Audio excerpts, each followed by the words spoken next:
This section is on a topic called trees. A tree is a graph that is connected and has no circuits. All trees have the following properties.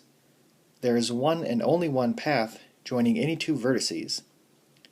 Every edge is a bridge, and a tree with n vertices must have n-1 edges. So the directions say determine whether each graph is a tree. Now the graph in number 1 does contain a circuit, so it is not a tree.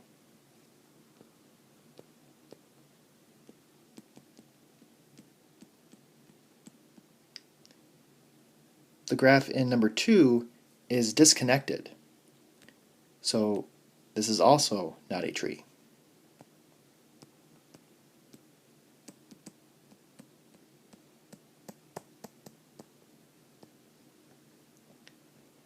Number 3 is a tree. Because there are no circuits, it's all connected and every edge is a bridge.